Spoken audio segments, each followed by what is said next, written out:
Economic times like this, the government often turns to the private sector for some help. There are many examples of public-private partnerships, but a CBS 4 investigation found millions of dollars in private donations to the office of then-Governor John Hickenlooper, with the public basically kept in the dark. Our political specialist Sean Boyd on that story at the Capitol. So, Sean, who are the donors? And Jim, it was private corporations and foundations. It's been going on for years, under the radar and off the books. But former Governor John Hickenlooper admits he took the public-private model to a new level, funding programs and even positions in his administration with private dollars and no public oversight. Just days after a deadly explosion in Firestone was tied to a leaking underground pipeline, Anadarko Oil and Gas, the company that owned the line, wrote a $25,000 check to the office of then-Governor John Hickenlooper, one of several donations Anadarko would make to the office, giving more than $330,000 over 4 years, money for which there is little accounting. We tried to be as transparent as we could be. We did press releases. The former governor and Anadarko say the donations were for a variety of initiatives. Hickenlooper provided flyers for some of them, showing Anadarko is one of many sponsors. But the only other public accounting of the donations is on a little-known website called the Transparency Online Project, if you know where to look. The Anadarko donation under a tab titled Combining Special Revenue, along with donations from other private companies and foundations, in the millions of dollars over the course of Hickenlooper's time in office. What kind of role did you play in soliciting contributions? I would sometimes speak to the Chamber of Commerce, or I would speak to the Colorado Association of Nonprofits. But you never approached companies or private foundations directly and said, hey, I could use some help with this one. I can't think of anything offhand. Hickenlooper says the donations were handled by the governor's Community Partnerships program and provided annual reports that detail various public-private partnerships. But in most cases, the private donors aren't listed. And we could find no public database for how donations were spent. According to former staff, there was also no written policy to avoid conflicts of interest and no formal vetting process.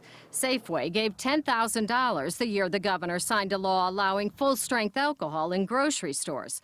And some foundations tell us they paid for policy positions in the governor's office that aligned with their agenda.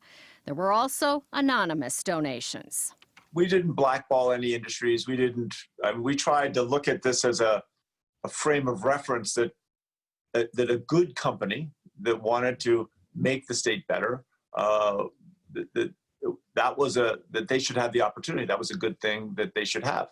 If there was even a sniff of politics in it, we would walk away. Big dollar presents like that are the exact kind of things that ethics laws exist to prohibit and to regulate. Frank Lamonti, director of the Breckner Center for the Freedom of Information, says he's never heard of direct donations to a governor's office without oversight, calling it an end run around campaign finance laws that, unlike the donations, come with limits and public disclosure. Even if it's well-intentioned and there's no influence buying going on, it just raises all sorts of red flags that it could influence the direction of policy. It could influence what legislation is prioritized. It could give, at least if not influence, it could give preferred access. These are funds that the Joint Budget Committee has no discretion or appropriation authority over. Senator Dominic Moreno is vice chair of the committee that writes the budget. We have received a number of budget requests that seek to continue some of these positions that were originally seeded with private dollars.